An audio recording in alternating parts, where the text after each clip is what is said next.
Hammaga salom. Mani opam makeup qilganimni azuchka qilgan ekanlar. Men ularni makeup yechganlarini azuchka qilamiz. Birinchi instrumentlarni taqib olamiz.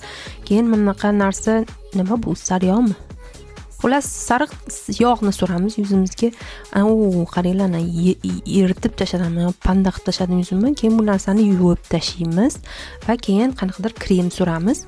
Bu kremni ham yaxshilab ishqalaymiz, shik. Keyin sal medlenniroq ishqalaymiz va buni ham yuvib tashlaymiz.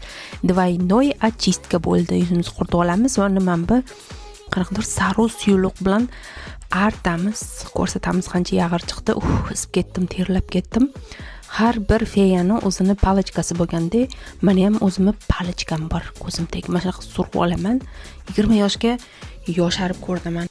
Va kripli krabli bums, ana yoshardik 20 yoshga. Tada! Isib ketdim nimagadir. Xo'sh, 1 2 3 4 5 tana kelib ketdi nimagadir. Bu qo'limda o'z qanaqadir krem, otini aytolmayman, yuzimga yaxshilab suramiz, massaj qilamiz birinchi qo'l bilan, keyin ikkita qo'l bilan yaxshilab massaj qilib olamiz, tortib masajla qilamiz. Keyin mana bu allambalo ajrab qolgan eski bo'lmasa bo'ldi ish qilib kremimizni yaxshilab suramiz. Buni ham yaxshilab sindirib yaxshilab massaj qilib bo'ynimizni ham esimizdan chiqarmaymiz. Endi bu narsa bilan massaj qilamiz yuzimizni. Hayo kelinglar, batareyasini ekran qilamiz, qo'limizda qilamiz bu narsani. Burnimizni chetga surib yaxshilab, bo'yinlarimizni chetga surib yaxshilab, peshanalarimizni qizartirib yaxshilab suramiz. Mana bo'ldi, tada.